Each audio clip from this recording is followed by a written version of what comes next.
अस्सलाम वालेकुम। उम्मीद है कि आप सब खैरियत से होंगे। आज की वीडियो में हम एक बहुत ही कॉमन बीमारी जो कि इन दिनों में हो चुकी है, आईबीएस यानी इरिटेबल बाउल सिंड्रोम, इसके बारे में जानने की कोशिश करेंगे कि ये बीमारी क्या है, ये क्यों हो जाती है, इसकी अलामात क्या हैं, इसको मैनेज कैसे किया जाए और इसका ट्रीटमेंट क्या है। तो ये वीडियो भी पहले वाली वीडियोज़ की तरह आपके लिए निहायत मुफीद साबित होगी, इसको पूरा ज़रूर देखिएगा। सबसे पहले हम आईबीएस यानी इरिटेबल बाउल सिंड्रोम ये क्या है, इसके बारे में जानते हैं कि बुनियादी तौर पर ये मैदे की, अंतड़ियों की और ख़ास तौर पर बड़ी आंत की बीमारी है। और इस बीमारी को समझने से पहले हमें अपने डाइजेस्टिव सिस्टम को समझना होगा और उसके बाद ही ये बीमारी हमारी समझ में आ सकेगी कि हम जो ग़िज़ा खाते हैं वो कैसे प्रोसेस होती है, कैसे वो हज़म होती है और उससे जो पानी या अदर न्यूट्रिएंट्स होते हैं वो हमारे खून में कैसे शामिल होते हैं और बाकी जो वेस्ट मटेरियल होता है वो हमारा जो है वो खारिज हो जाता है।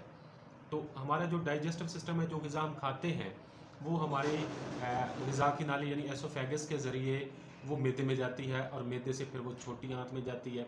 छोटी आंत के भी 3 हिस्से हैं और उसके बाद फिर वो बड़ी आंत में जाती है। तो जब वो बड़ी आंत में पहुंचती है तो बड़ी आंत में कॉन्ट्रैक्शन होता है, यानी उसका सिकुड़ना और फैलना, और ये ख़ास तौर पर एक तरतीब से होता है, एक मुनज़्ज़म निज़ाम के तहत हो रहा होता है। और जब ये फैलती और सिकुड़ती है तो ये ग़िज़ा को आगे की तरफ ये मूव करती है और इस दौरान हमारी ग़िज़ा में से पानी और बाकी जो न्यूट्रिएंट्स हैं, जिनमें विटामिन्स हैं, मिनरल्स हैं और बाकी जो ग़िज़ाई ज़रूरियात हैं जो हमारे जिस्म को ज़रूरत होती है जिन चीज़ों की, वो अब्ज़ॉर्ब हो जाती है और खून में शामिल हो जाती है और जो हमारा वेस्ट मटेरियल होता है वो खारिज हो जाता है। और ये सारा अमल ये बड़ी आंत में ही होता है और बड़ी आंत का जो ये एक मुनज़्ज़म अमल है, ये कॉन्ट्रैक्शन और रिलैक्सेशन यानी सिकुड़ना और फैलना, यानी ये सिकुड़ती है और यानी पीछे से अगर ये सिकुड़ी तो आगे से ये फैलेगी और ग़िज़ा को आगे की तरफ धकेलेगी। अगर इस सिस्टम में, इसके फैलने और सिकुड़ने के सिस्टम में कोई ख़राबी पैदा हो जाए, यानी ये जो कंट्रैक्शन है ये जल्दी जल्दी होना शुरू हो जाए और तेज़ी के साथ होना शुरू हो जाए, तो जो ग़िज़ा है वो नीम हज़म शुदा, यानी उसमें अभी तक वो ग़िज़ाई न्यूट्रिएंट्स जो हैं जिसमें पानी भी है, अदर हमारे जो न्यूट्रिएंट्स हैं वो प्रॉपरली खून में जज़ब नहीं हो पाते और ये जो बड़ी आंत है हमारी, ये ग़िज़ा को बाहर निकाल देती है। और इस कंडीशन में दस्त आ सकते हैं और बार बार जो है वो पखाना की हाजत हो सकती है और पखाना करते वक्त वो मरोड़ सी पेट में महसूस होती है और ख़ास तौर पर खाना खाने के फ़ौरन बाद पखाने की हाजत शुरू हो जाती है। अगर हमारी बड़ी आंत का जो निज़ाम है उसमें किसी वजह से बिगाड़ आ जाए, उस वजह से यानी उसका जो कंट्रैक्शन है वो जल्दी जल्दी तेज़ी के साथ होना शुरू हो जाए तो मोशन, दस्त आना शुरू हो जाते हैं और इसको आईबीएस कहा जाता है। और बेसिकली आईबीएस की 4 इकसाम हैं।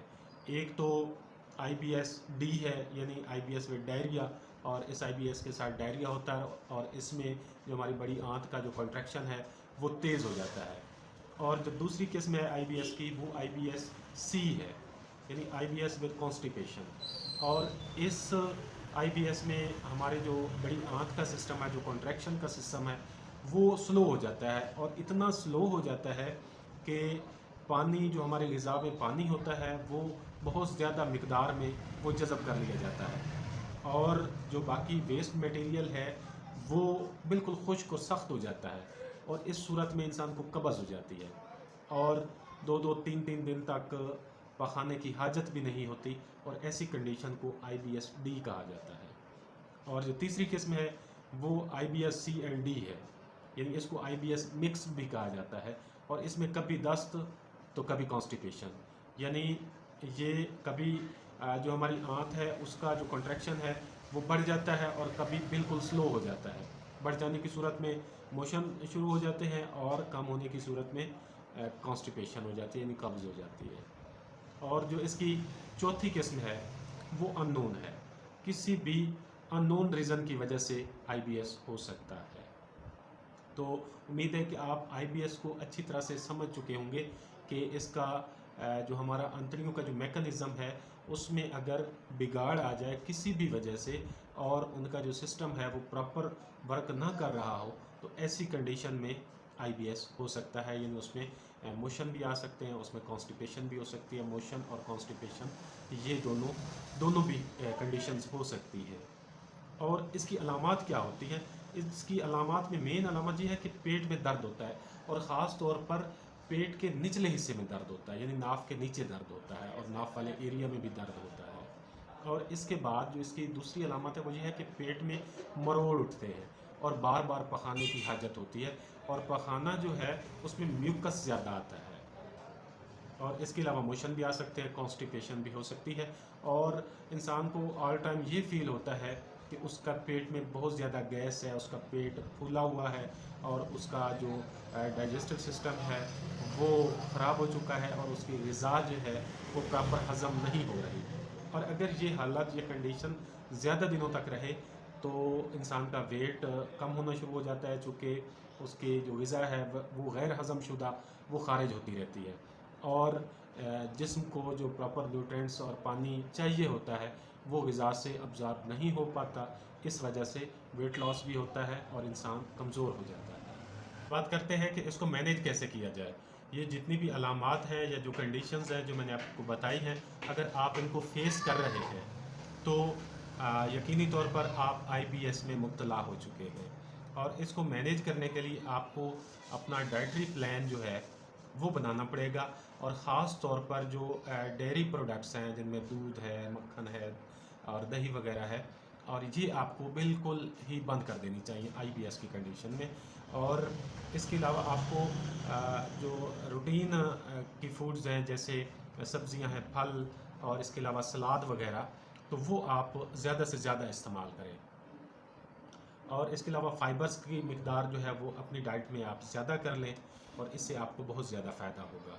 अब इसके ट्रीटमेंट की बात करते हैं तो होम्योपैथी में कोई भी मेडिसन किसी भी बीमारी के लिए स्पेसिफ़िक नहीं होती, बल्कि ये मरीज़ की कंडीशन और बीमारी की अलामात के मुताबिक प्रेस्क्राइब की जाती है।